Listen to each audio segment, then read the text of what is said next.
My name is Bruno Bianchi Sarcone. I run Spainguru.ds, and this is the Moving to Spain webinar 2026, a realistic roadmap to avoid costly mistakes. Before we start, remember that next week, on Wednesday, the 14th January, I will be hosting a webinar together with Ainhoa Manero, immigration lawyer from Stern Abogados, who I highly recommend. And you can join it today. It's at 6 p.m. CET, making it easier for people who live in the States to join. And of course, it's absolutely free. It's a Q&A session. You can ask any questions related to immigration and of course, anything related to moving to Spain. So please join today on spainguru.es/Spainguru webinars. You can ask your questions right now, whenever you like, in the chat box in the bottom right corner of your screen. Please make sure to add a question mark at the end. What will you gain today from today's webinar? A clear, realistic roadmap to move to Spain, how to avoid the most common and costly mistakes, how to choose the right location, visa, and budget, and what to do first, next, and last. Remember that the content of this webinar is for information purposes only and is not legal or financial advice. By the way, I'm recording it and I will upload it to YouTube. I will send you an email with the link once it's ready. A little bit about Spainguru. Our objective is facilitating the relocation process for English-speaking foreigners to Spain since 2014. We have wonderful reviews on Trustpilot and on Google, so you're in very good hands. You can use Spainguru for absolutely free. You can join my weekly newsletters and subscribe anytime. You can watch our YouTube channel videos and, of course, join other webinars, find community support and visa guides on Spainguru.es, and join our huge community with an aggregated total of 150,000 members, with many dedicated groups like Spanish immigration, Non-Lucrative visa, digital nomad visa, and many more groups. Of course, you can find personally vetted professionals. If you're planning to move to Spain, please engage with immigration experts and tax advisors at the very least. You can find my recommendations on Spainguru.es, but of course, you can also find any other related service like health insurance for visas, medical certificates, translations, etc., etc., so much more. And very relevant to this webinar, if you go to Spainguru.es, you will find the section called Your Step-by-Step Checklist for Moving to Spain, which tells you step-by-step everything you need to do in order to move to Spain, starting as early as 1 year before. Of course, it will depend on your personal circumstances. This is just suggestions, so you don't, so you create your own roadmap based on a starting point. Of course, it's absolutely free, no sign up required. You can just read it anytime. Now, let's move with the presentation. And it is divided into different stages, okay? Because this is a project divided in stages. First, vision, then schedule, destination, budget, immigration, housing, arrival, community, and emotional journey. Today, we're going to talk about every single one of these stages, and we're going to start with vision. And here's a screenshot of someone who posted on one of the Spainguru's Facebook group. Basically, they arrived to Malaga, and then they started having doubts whether it was Malaga City or they had to move to a smaller place, but they had to be maybe more isolated and depending on a car. So they started changing their ideas on what it meant moving to Spain. Of course, this is normal, right? But it helps so much to have a very clear vision on what your life would be once you move to Spain, okay? So that you are all aligned. And this is one example and one of the reasons why crafting your vision for your life in Spain is the foundation for a successful relocation, okay? And especially if you're not moving just by yourself, but also with your spouse, maybe with your family, everybody needs to be aligned. And how do you define your vision?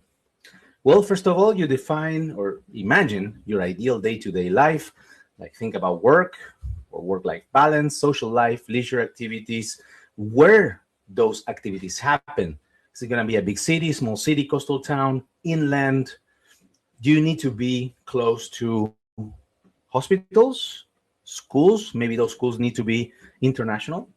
Do you need to have shopping options, transportation, good airports, international airports that permits you to also fly to Europe, to the rest of Europe, and also access to culture events like festivals, food, arts, sports, community.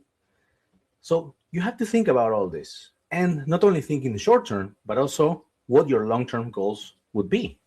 If you feel at home here in Spain, potentially learning Spanish, potentially extending your support network and joining local projects, starting a business, and what kind of immigration goals you could have. Potentially you want to go for the long-term residency, potentially even obtaining the Spanish passport. And then you have to be a little bit selfish, right?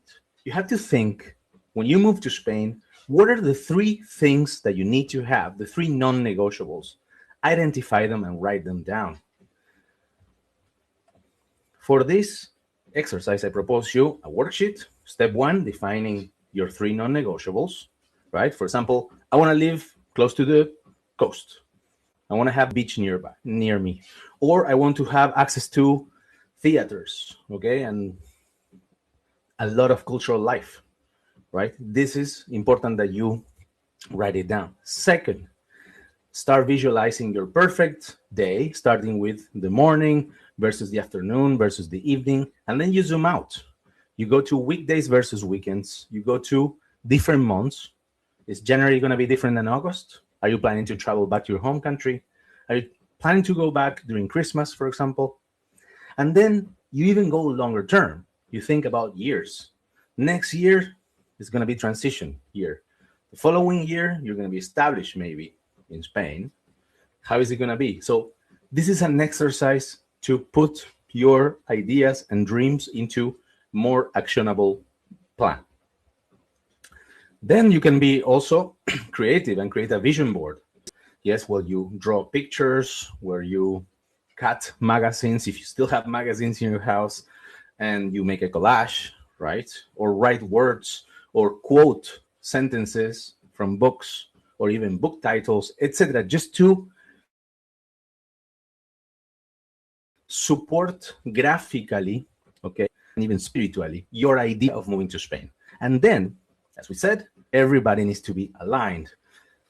Share with your spouse, sharing with your family, as long as you can, of course, and discuss it so that everybody is aligned. And if you're moving by yourself, also share with your friends, maybe with your extended family, or joining communities of people who already moved or are in the process of doing so that you can test, yes, and receive feedback about your ideas, whether they are realistic or not, it's possible, etc., etc.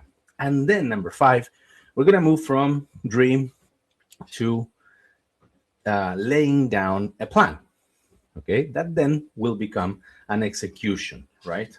For all this process, you can watch my video. The number 1 thing you must do before moving to Spain on Spainguru's YouTube channel. Probably one of the first things that you want to do is start investigating more, right? For this, you can do it for free from your home before, of course, my recommendation of doing a scouting trip. First, of course, Google, YouTube, ChatGPT, Perplexity, Gemini, all those AI tools. They are wonderful. Be careful with immigration and tax advice because they make still a lot of mistakes. Not saying that they will not become perfect very soon, but right now, be careful with that. So always challenge that and always get a professional advice. Then you can use Google Maps. This is very important, especially if you're moving from somewhere that is very different from Spain, especially if you're moving, for example, from the suburbs of an American city, that you use your car to commute very often. It's important that you understand that the cities in Spain are generally different in terms of urbanism, in terms of layout and distances, etc. For that, Street View is also very, very good. You can also use free tools like WeatherSpark, yes, to compare up to 7 cities' climates. Idealista is the top real estate portal in Spain. It also has a lot of data, not so much as Zillow, unfortunately, or because there's not so many public databases available. But Idealista is very, very big and has probably the biggest portfolio in Southern Europe of properties. So for rentals and sales, you have Numbeo.com, which is a community-based portal where people input prices for things they paid or their perception of crime. So they have not only the prices, and you can compare different cities, different countries, areas, etc., but also crime levels, quality of life indexes, etc. So wonderful site. Of course, joining the Communities on Facebook group. And of course, Spainguru.es, one of the most useful tools out there, of course, if you're planning to move to Spain. Then the second stage would be schedule. Yes, schedule or roadmap. Why having a roadmap matters? It's very important because you need to keep yourself organized in order to not miss any deadlines and therefore reducing stress, right? Of course, this is not going to be, let's say, a very simple process to move to Spain. So you need to, let's say, eat the elephant in small bites, right? And also it will help you anticipate potential blocks on the way, seasonal factors, okay, like holidays, taxes, deadlines. Yes, that's also very important. So yes, having a roadmap is key. And the way that you start laying down your roadmap is you set your move date. Okay, that I recommend is 1 year from now, at least. Yes, depending on which stage you are.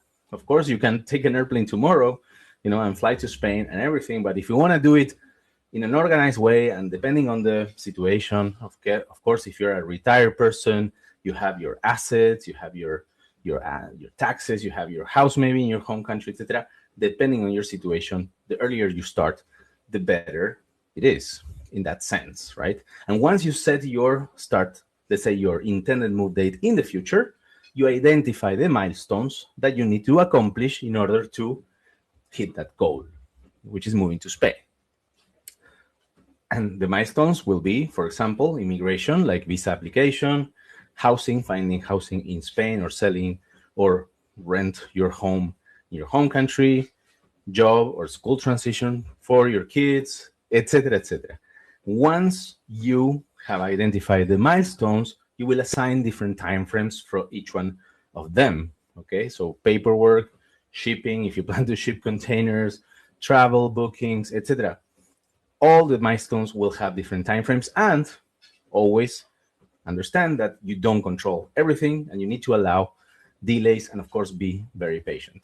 So here's another workshop that you can do. First, step 1, define your ideal move date, hopefully in the future, much in the future, not tomorrow. Then you identify your milestones. Then you assign time frames for each of those milestones, how long they're going to take. And then you can also see it the other way. You see, if you have 12 months ahead, what things you need to be doing during the different time frames. And you can divide this starting 12 months before up to 6, from 6 to 3 months, 3 to 1 month, and final weeks, and then after the arrival. And then step 4 is going even deeper into the details, which is anticipating challenge. So you will start considering potential obstacles that, of course, will depend on your personal situation. But some of them you will already know that will be certain obstacles. For example, convincing your spouse you want to move to Spain, that could be one. Or, you have a car and you want to bring it to Spain, stuff like that. But then there are obstacles that you don't even know you will face. For that, again, joining a community like the ones on the Facebook groups or Spainguru, where you can read other people's experiences who basically will inspire you or put, to bring to your attention potential blocks that they faced that you could also be facing and how they solved them, right? So this is very interesting. And this is an example of a couple who moved from London to Alicante, or a couple of young people who retired or took some sabbatical year and moved from New York City to Seville, etc. And talking about the project and timeframes, this is another way to see it. If you think about my 9 stages to move to Spain and assigning timeframes to each one of them, you could see here below you have each month, so 11 months, so 1 year before the intended move day to Spain. And then you start with vision on the first month, okay, 1 year before. Then on the second month, you start with understanding your immigration eligibility, your tax planning. So you engage with professionals. Potentially, you have a consultation with a lawyer, you have a consultation with a tax advisor, and then you start building a budget, okay, aligned to your lifestyle. And then you start building your schedule, yes, your intended move date in the future, right? And once you have all that and you did your investigation, you will review your vision, you will review potentially or narrow down the list of destinations that could fit your vision, okay? And then you can start executing, gathering documents, maybe selling your home, etc., whatever you need to do. That will take several months, and then arriving to Spain and solving all the things you need to solve once you arrive to Spain. So I see a lot of chats here, but I don't see any question. Please add your question mark to the if these are questions, add your question mark so my software recognizes it and I can publish it, okay? And everyone can read and I can try to answer. So let's continue with this type of chart. It's called Gantt chart, and this is going deeper into the details. Specifically, I borrowed this slide from my Non-Lucrative Visa webinar, and this is how it looks for the obtention of this visa that takes weeks, if not months. So first, you need to gather documentation and start with the longest stuff at the beginning and leave the easiest stuff at the end before going to the interview. So you start with your background check or ACRO check in the UK. Then you will need to get marriage certificate, birth certificate if you're moving with spouse, moving with children. Then you will get to apostles, okay, legalizing of these official certificates, sworn translating them into Spanish. Then you have to get financial documents because most of the visas you need to prove that you are financially stable for the different thresholds that each visa has. And then you have to potentially get a medical certificate. And remember that these official certificates, usually they have a validity time and they need to be valid at the time of submission of the documents, because otherwise they will expire and then, you know, they can reject your application if you issue, let's say, expired documents, right? Fantastic tool I recommend to use. Maybe it's a bit technical, but it is free and it is very visual in my opinion. It's called Trello. You can use it. It's a cardboard, and each task in your project you can just move it from left to right, from to-do list to work in progress, and then done. And it is very, very easy in my opinion to use, and it has a lot of capabilities that help you stay organized for your schedule. Let's talk about 3 destination, choosing the right place to go. Okay, there are certain key factors to consider. Of course, climate and geography, the community and culture, the essential amenities is very important. Okay, like having access to healthcare, schools for the kids, transportation, airports, shopping, leisure options, and the cost of living. These are probably the biggest key factors to have in mind. And of course, understanding that if you go granular into each cities, of course, you will find expensive neighborhoods versus more affordable neighborhoods. Of course, there are reasons for that to happen. Here I have some questions. Thank you so much for asking. I have a question regarding visa data validity of 90 days. Does that mean that one has 90 days to enter the country, or else your visa will be invalidated? So I need to update that slide, because as of May 20th, 2025, the non-lucrative visa in particular now has a validity period of 365 days. So you can enter Spain within that year, okay? But it used to be 90 days validity. So yes, thank you for pointing that out, and hopefully I will remember this time to update that slide, okay? Update Gantt chart NLV, 90 days to 365 days. And also, it was not until very like basically the beginning of this year that we didn't have the confirmation that that year validity was actually okay to enter. So yes, it's very, very new thing. Thank you so much for pointing that out. Then let's go with the next one. Can I read that all except the last 4 numbers of my bank account info? I'm very nervous about exposing my full account numbers, and I had accounts compromised in the past. Unfortunately, after May 20th, 2025, if you're applying for non-lucrative visas, I don't know for other visas, but for NLB, they're getting very strict. They got frauds cases, okay, and the Spanish consulates don't want, they want to cross all the information, okay, so you need to disclose that information. I am not a lawyer, and this is not legal advice, but this is one of the things that changed from May 20th, 2025, that, some people get rejected because of privacy reasons. They decide to not put the full account and everything, and then the authorities say like, well, you're not disclosing this information, we don't accept you. But it will depend on what you are doing.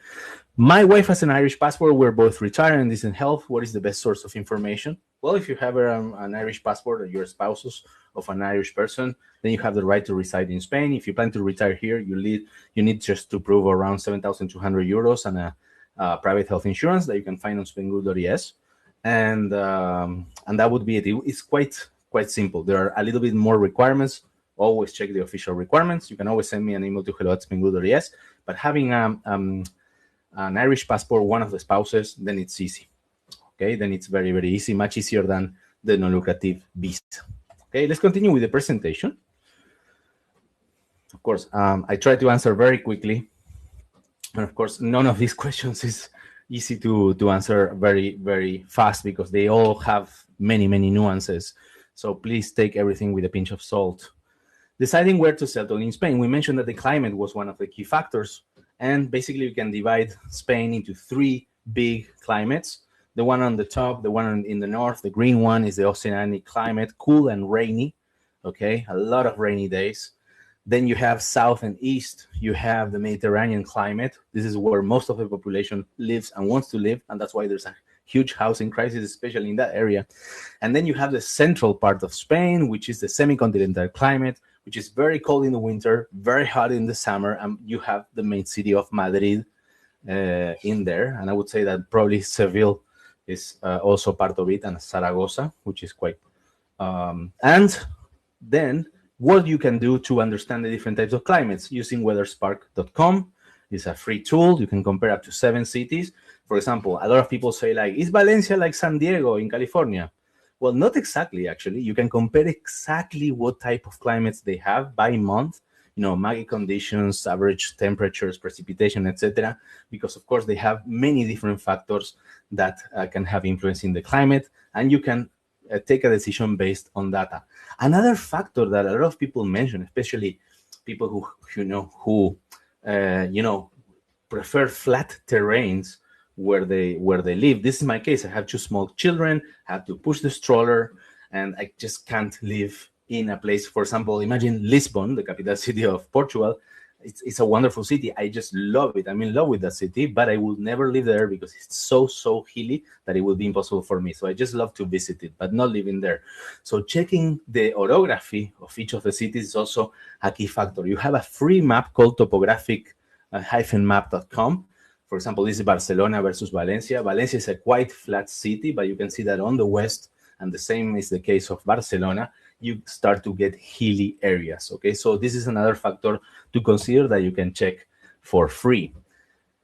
So to decide let's say, to put or create a list of potential places where to move, as I said, investigate. You can do it online. You can use not only all these tools that I mentioned, but also forums, like, for example, Expats Valencia, yes?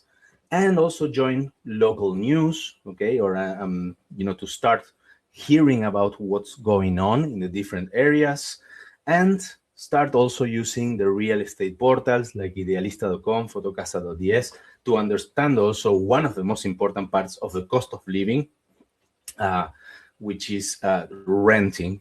Yes, right now it can be a pretty, heavy burden in your budget, whether you are renting, whether you are renting short-term, long-term, or you are buying, or if you are buying with a mortgage. As an expat, you can buy with a mortgage, even with income from abroad. Actually, I have mortgage brokers on Spainguru, and who are used to work with foreign income, so there's no problem. But if you buy, for example, pay the whole house, let's say, or apartment at once, of course, it would be a big expense. But if you really live there for the long term, it's a big saving because now rentals are pretty heavy.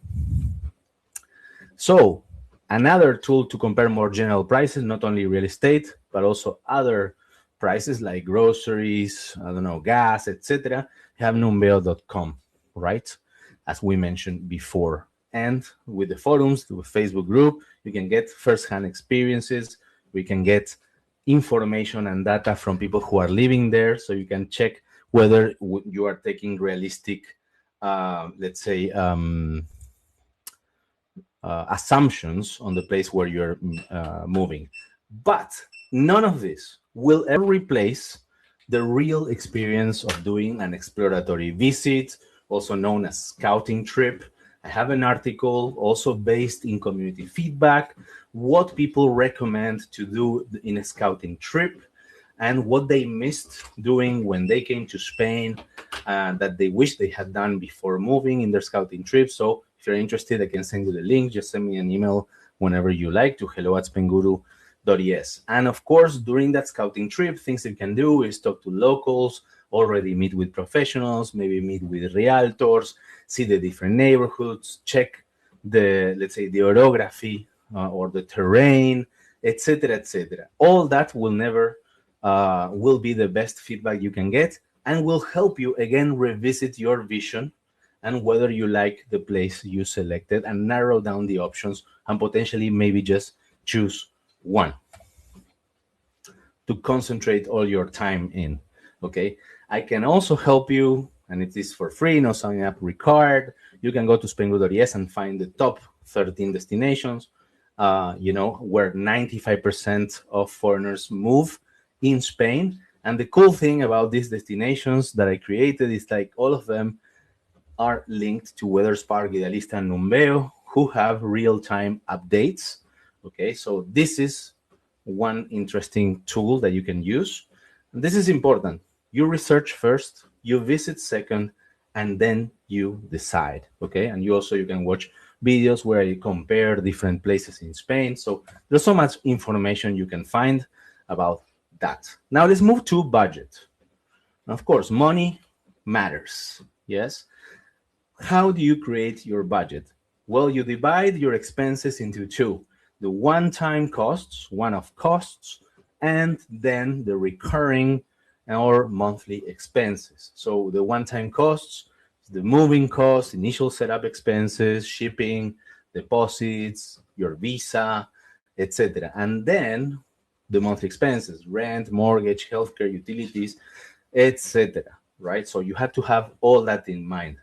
There is a huge difference in cost of living levels, okay, between cities and rural areas, but also within the same city, the neighborhoods, there's huge variations. Of course, you can use all the tools that we already mentioned to create realistic budgets, right? One thing that a lot of people forget to put into their budgets is taxes, okay? You need to account for local and national taxes. You need to understand the deadlines, avoiding potential penalties. If you're American moving to Spain, you will also have to file taxes in the US. So you need to have a certain coordination and potentially be helped by professionals. And that will potentially be another sizable cost that you need to have in mind in your budget. Okay, you don't need perfect numbers, but you need realistic ones. And it's also important to be conservative and always keep a 3 to 6 months buffer for unexpected costs in case you have things that you didn't think about and so that you avoid having bad surprises, right? Another thing that a lot of people forgot to do, especially in the later times, is anticipating currency fluctuations. For example, they thought that the dollar and the euro were always going to be 1-to-1, but in fact now it's 0.85 euros to $1. So their purchase power in Spain got reduced by 15%, round numbers, right? So this is important to have in mind and also account for that risk. Also, having banking challenges. You need to create the right structure, have the right banking options so that you can move your money correctly without so much expense in doing so, right? Other things that you need to have in mind is planning for renewals. And we're talking about renewals of your visas. For example, if you're in your non-lucrative visa, after 1 year of arrival, you need to already renew your visa, but now for a period of 2 years, right? And the digital nomad visa depends on your contract, or if you apply in Spain, or if you apply in your home country, the duration of the visa will be different. So you need to plan ahead. And also when you renew, generally, depending on the type of visa or residency, your financial thresholds may be different than the initial application. In the case of the non-lucrative visa, if you use savings, it could be double the amount of your initial application. So all these things need to be budgeted. So it is always good not only to build 1 year budget in front, but maybe do 1 year and then potentially even 5 years if you want to be extremely organized and avoid any unwanted surprises. So you need to understand your taxes, understand your Spanish tax residency, when that kicks in, okay, because it can also have profound consequences. As I mentioned before, you can use numbeo.com just to make sure that the numbers that you input in your budget are realistic. And of course, challenge your budgets with the community is also very, very helpful. A lot of people that do it every single day, I think, in the different Spainguru groups, and they get feedback from people who are living here.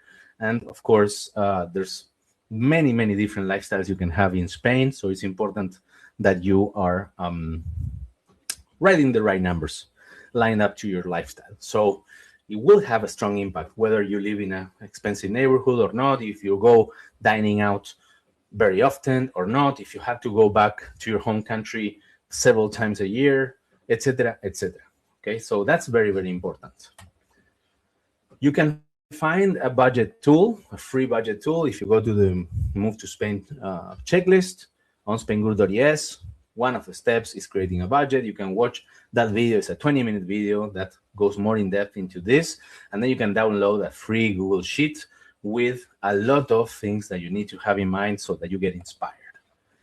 We mentioned taxes, yes, and this is probably something that nobody likes, but it's essential that you master before taking the decision, okay, and you are well advised. Very important, tax residency. Once you become a Spanish tax resident in Spain, you need to pay taxes on your global income and potentially taxes on the net value of your assets.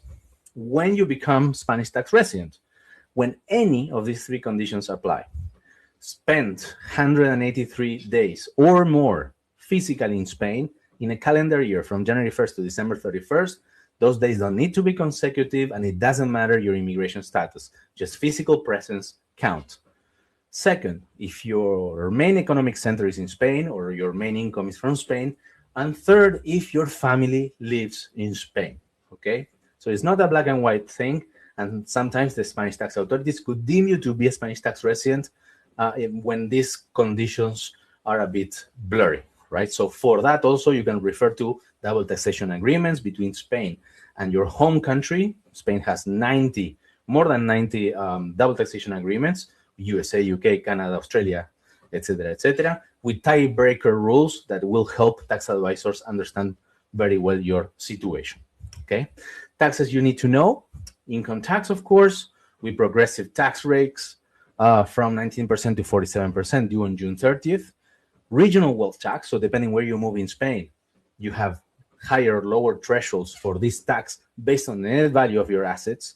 Madrid and Andalusia don't have this tax, for example, okay? And Catalonia has the lowest threshold, which is only €500,000 net worth. And then you have a nationwide solidarity tax, which is also wealth tax, but applies to all the Spanish territory, but kicks in at a much higher threshold of €3 million without allowances and deductions, okay?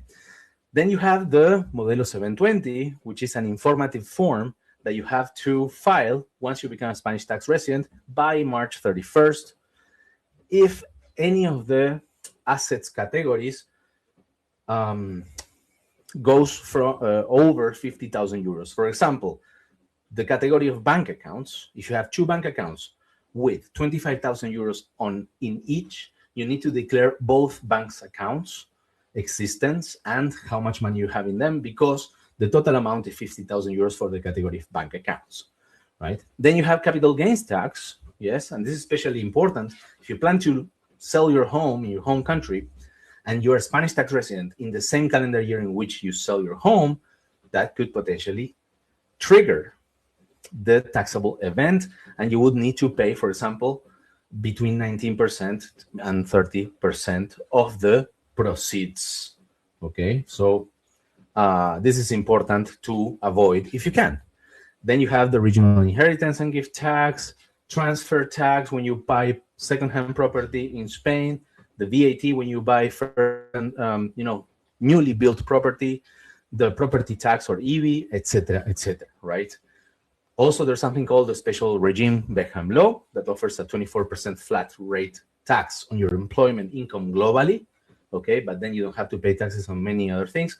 But this is mostly for employees who move to Spain, either via the digital nomad visa or work for a Spanish company.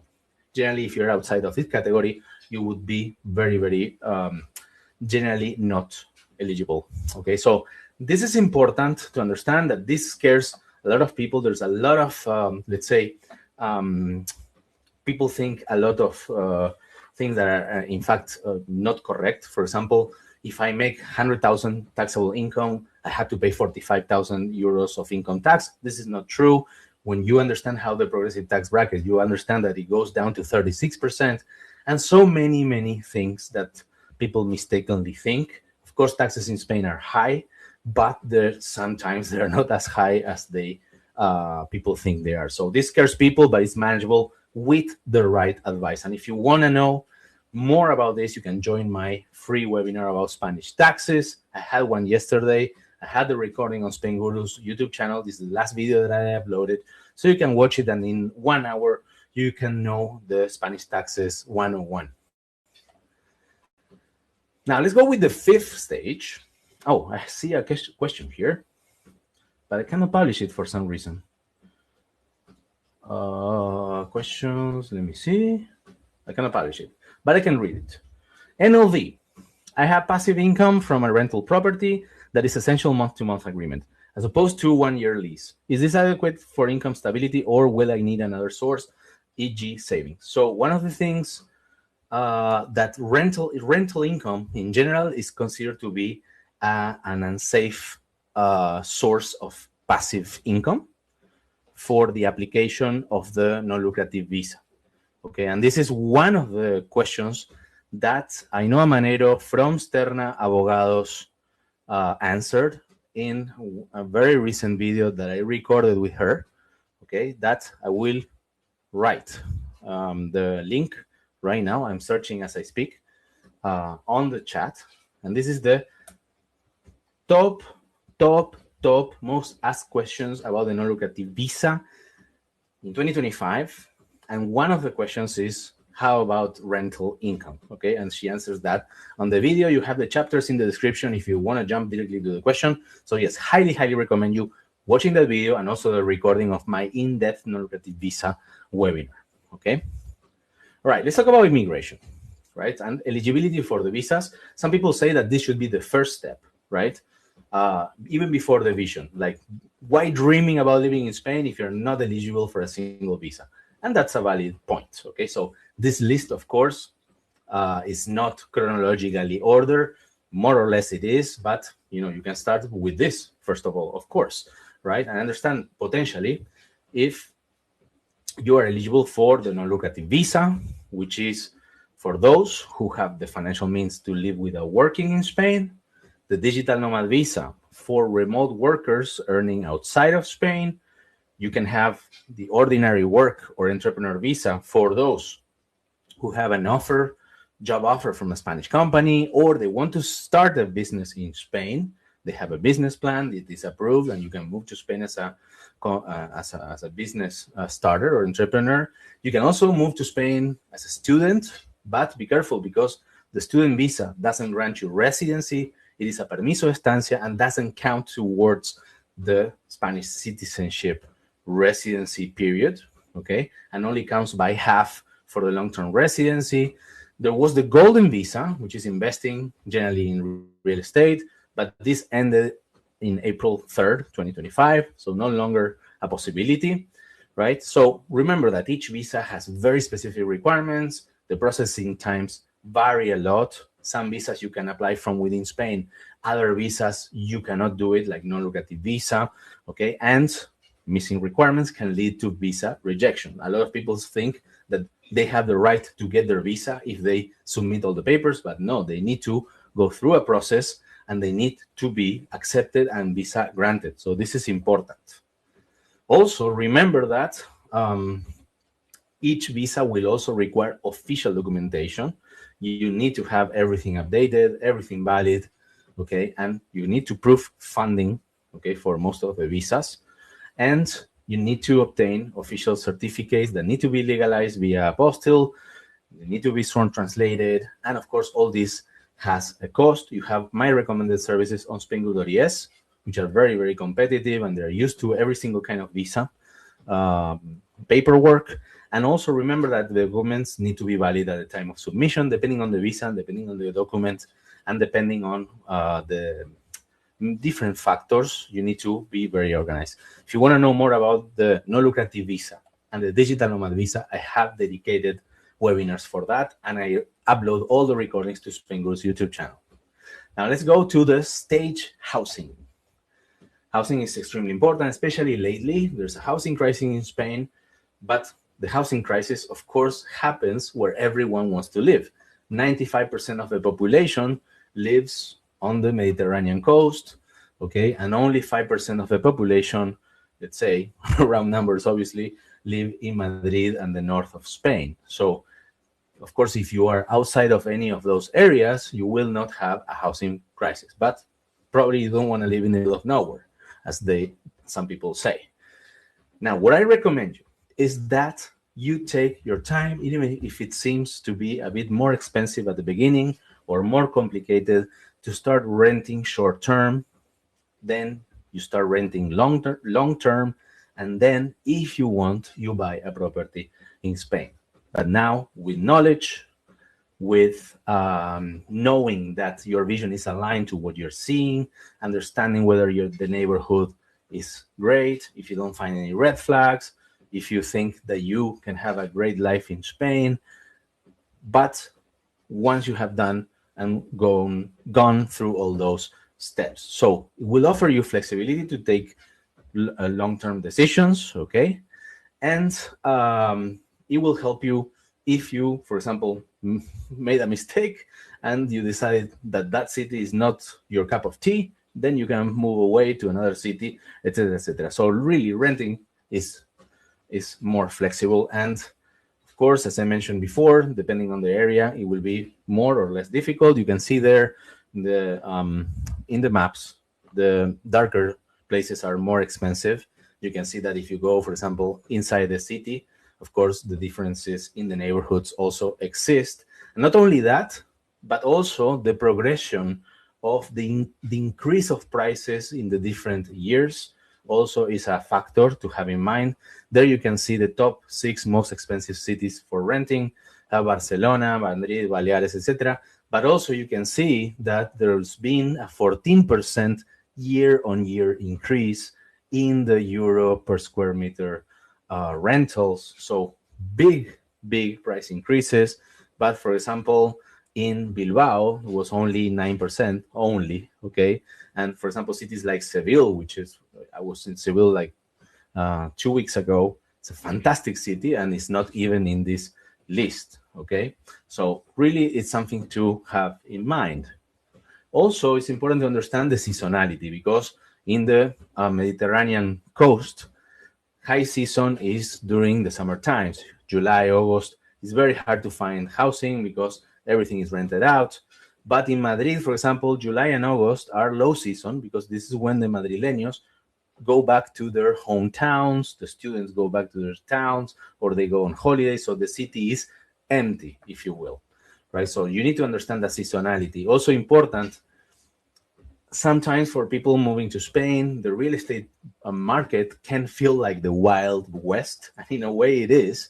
So there's a lot of scams, could be hidden fees, misleading listings, okay? So realtors also, they have different incentives that, for example, in the US, Like realtors, they don't have access here to MLS or multi-listing services, so they don't have access to all the portfolio in one area. They are the ones who need to convince the landlords or the owners to list their properties to rent or sell via their services. So their incentive is to rent you out or sell you the properties that they have in their portfolio so they can get a commission and not really finding you the best property for you. Okay, so it's important that you understand that chain of incentives. Okay, and also it is an unregulated profession here. It's not like in the States that you have to pass an exam and you have to have your credential and everything. Basically here, if I have a property to sell or rent, I can be a realtor tomorrow or today evening. So really it's a bit different. But once you understand it, once you understand the different ways of doing here in Spain, then it works out and it's fine, right? But you need to take some time. That's why renting at the beginning, short term, helps you give yourself some time to understand the new rules. So this is important, understanding also the legality and understanding the different terminology, understanding the contracts. If you can, search legal advice, lawyers who can review your contracts so that you don't have abusive clauses, etc., etc. So all that are things that you need to do. Also, another, let's say, extra challenge for people who have never lived in Spain and moved to Spain is that, and these are screenshots for people who say this, is that sometimes some landlords don't want to rent to foreigners. Okay, and why is this? Because in Spain, there are very strong tenant protection laws. Therefore, the landlords are pretty scared of tenants who will stop paying the rent because the eviction process is extremely slow. Okay, and some landlords will demand that you bring a default payment protection, but the insurers who offer this default payment protection or insurance need Spanish work history. And of course, if you're just moved from outside of Spain, you don't have that financial history, and therefore the landlords will hesitate to rent you. Okay. However, I have to say that I don't know anyone who has moved to Spain and didn't find a place to live. Okay, so far as I understand. Okay, but it is challenging, especially if you want to move to where 9 out of 10 people moving want to live. You're going to be competing with all those people. Now let's talk about stage number 7, which is arrival. What are the arrival steps once you make it to Spain? This is, of course, a suggested list. There are many more things that you could potentially do, and depending on your situation.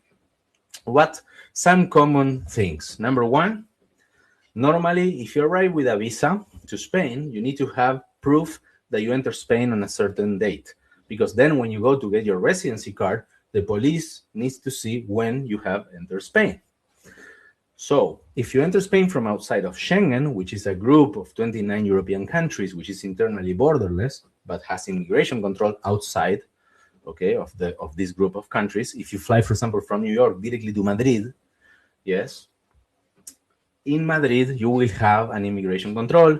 They will either stamp your passport, or now they will scan your face and you will get, let's say, a digital print via the EES system that is rolling out until April 2026 in all the Schengen countries. And you have a proof of entry into Spain, because what you need to prove is that you enter Spain, not Schengen, right? Now, the problem is for people who fly from, for example, New York to Frankfurt, they get the stamp in Frankfurt or the scan in Frankfurt, and then you go to Spain, but inside Schengen, and they don't have any immigration control. They need to prove that they enter Spain. So the way to do it is getting a one-page document called Declaración de Entrada or Entry Declaration at a national police station. They stamp it, and that's it. Then register for Padrón or empadronamiento. The empadronamiento is the registration at the city hall of the city where you want to live. You go to the city hall with a rental contract. Every city hall has different rules, but more or less you will need to have a contract that is at least 6 months long, okay? And that it doesn't say that this contract is temporary, right? And you have to have the agreement of the landlord that gives you permission to get the empadronamiento. You go to the city hall, they give you a one-page document that is a proof of address. And in many, many police stations and for many other procedures, they will ask that proof of address. Okay, so getting the empadronamiento is also very important, very useful. Not always necessary, but it's very useful.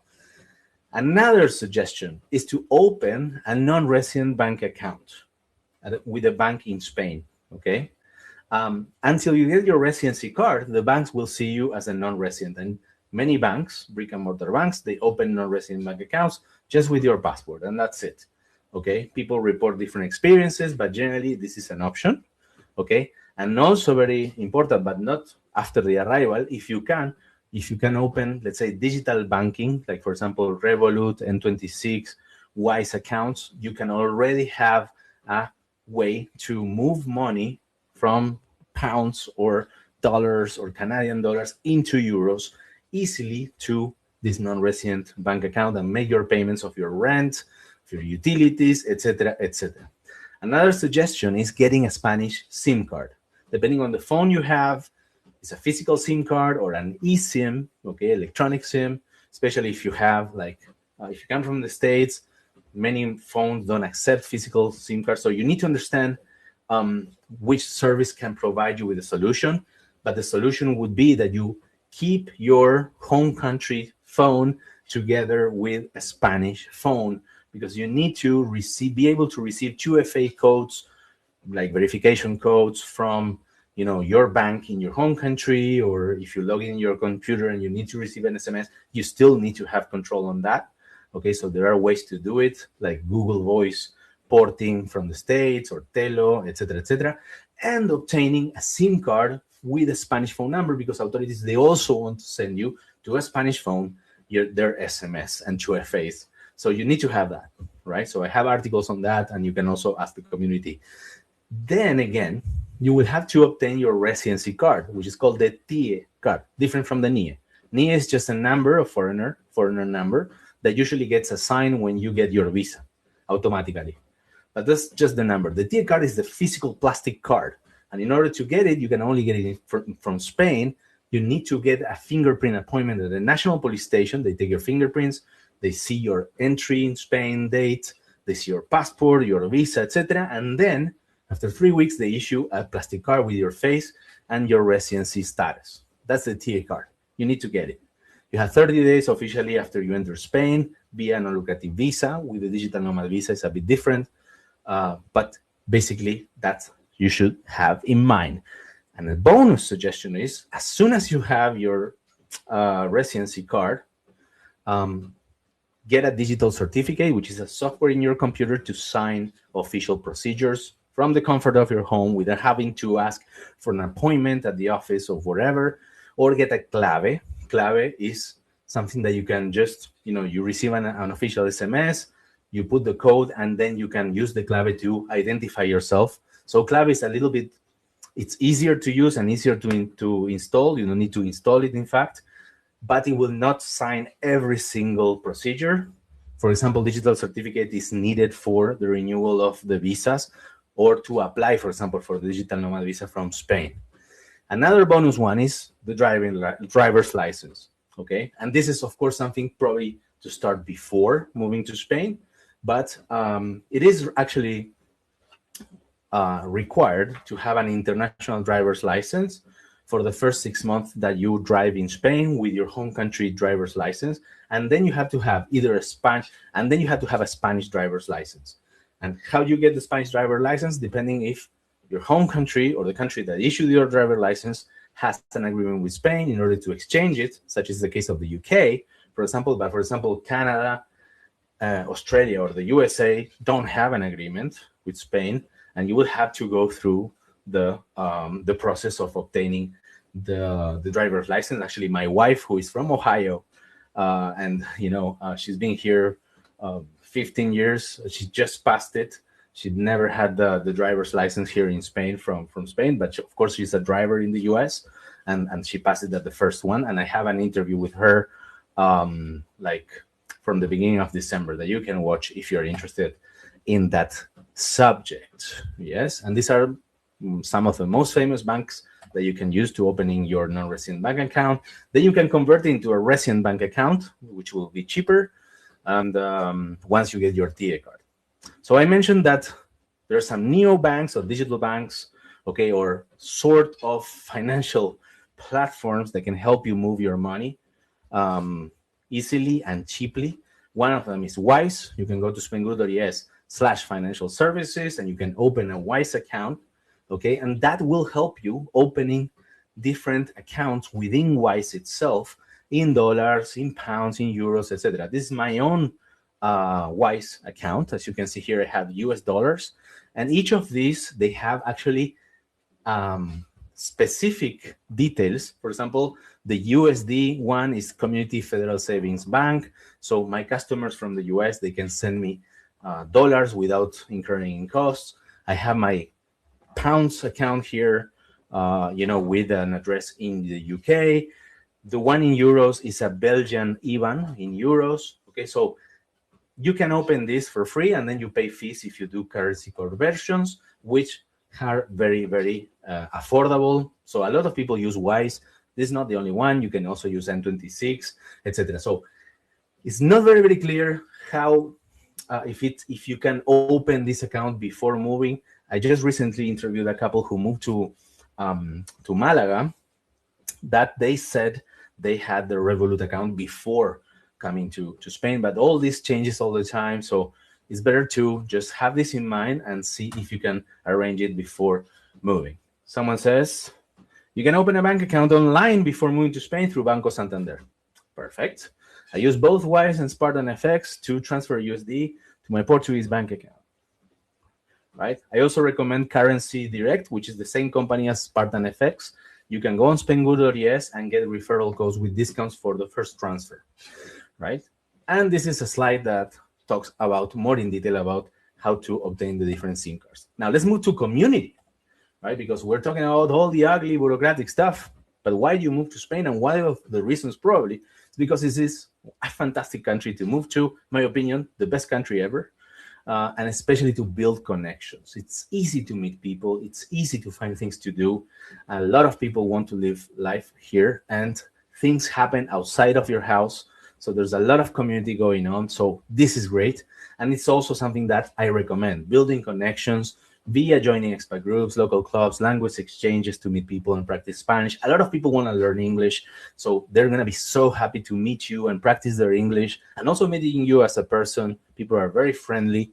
And you can do this via different things like dance classes, sports, practicing sports or watching sports, art workshops, a lot of stuff going on.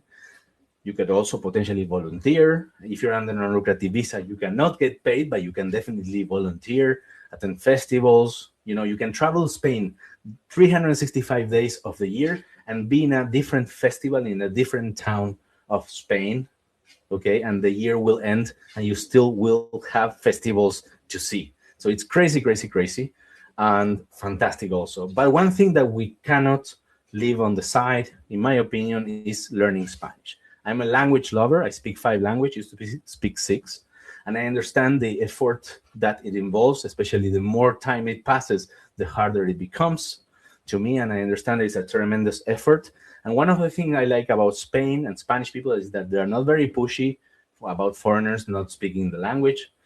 Nobody cares too much. There's, of course, some people who do, but generally it's not compared to other countries. But my recommendation is that you learn Spanish, because basically people, the Spaniards, don't speak English.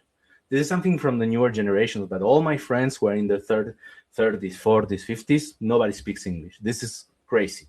A country that receives almost 100 million tourists, the fact is that they don't speak English, okay? And you will be missing out so much. You will gain much more confidence. And of course, if you are in the situation in which you need to communicate, for example, talking to a doctor in a hospital, whatever, speaking Spanish is very, very important. And it is a quite easy language to learn if you're an English speaker, because we share 30 or 40% of our vocabulary is very, very similar because of the French roots or Latin roots, and this is not like learning Chinese or Russian, if you will, right? So there are ways to learn very easily, even as an adult. You can find on Spainguru.es discount, 25% discount for that adult course that I did myself, just to check, and it's fantastic. And also, I put you in contact with online tutors if you want to have conversation before arriving to Spain. But this is one of the #1 regrets of people moving to Spain, not learning Spanish before moving,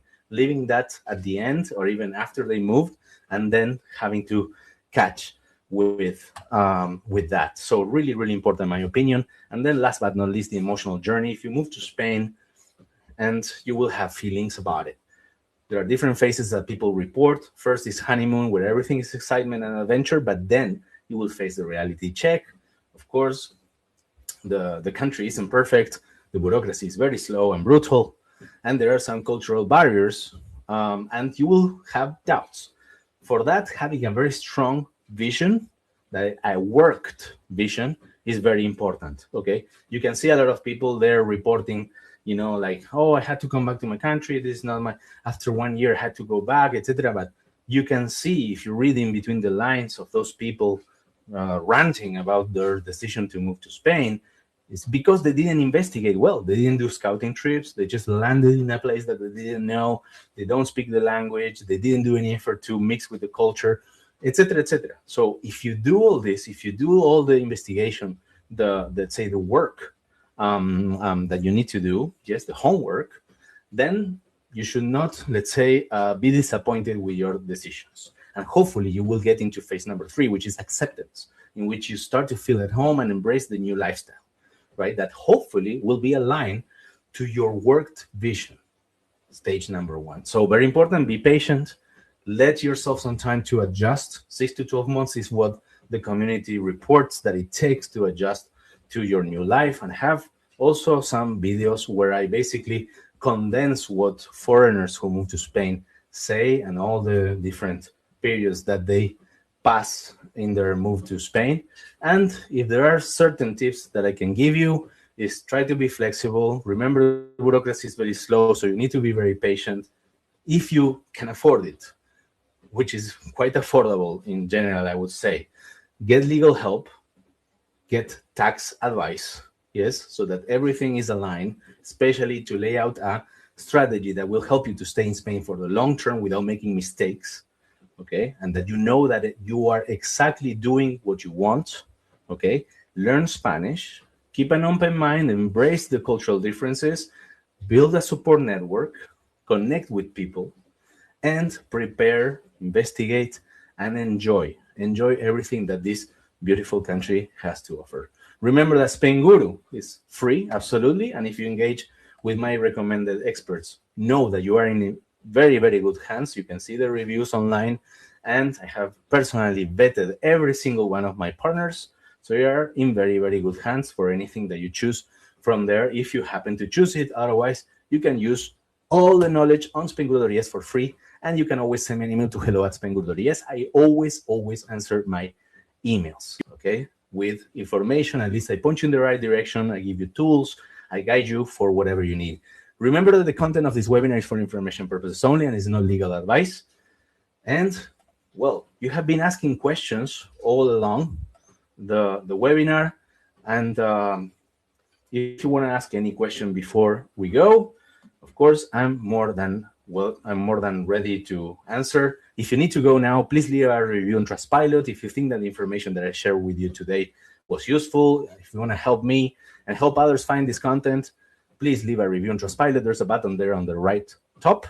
And of course, if you're watching this video on YouTube, please give it a like, subscribe to the channel, hit the bell button, and leave comments down below with your questions, and we will happily answer them anytime. How do I join the session on January 14th? I don't know why the questions are not showing. Okay, so this is very, very useful question. We go here, webinars. If you push here, or you go to Spainguru.es and you see join my webinars. You can see here, and here I am with Ainhoa, moving to Spain Q&A session. Join the Q&A. January 14th, 6 p.m. Save my free spot. You push here, you put your name and your email address, and that's it. This is the way you do it. All the webinars are free. all the webinars are recorded and I send you to you. Okay. Bruno, are you exercising while providing this webinar? Yes, I'm in fact exercising. Maybe I can show you. I have a here. I have a treadmill. The doctor told me, especially after Christmas, that I had to move a little bit more. And of course, I work from home and I don't move that much.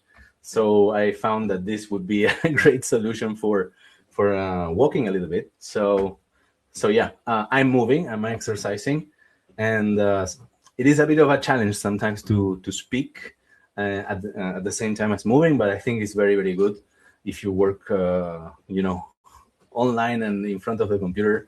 It's necessary to move a little bit, otherwise you just become a couch potato. So yes, well, thank you so much. Thank you, Glenn, for finding this valuable. Please leave a review if you have 5 seconds. Give it a like on YouTube. It really, really helps. And of course, I am available to you any time here on hello@spainguru.es and in the Facebook groups, etc. So yes, muchas gracias to everybody. I will send you a recording very soon. Have a wonderful week. Take care and goodbye. Oh, and one more thing. Apparently YouTube says you're gonna love watching this video right here. I think you should watch it.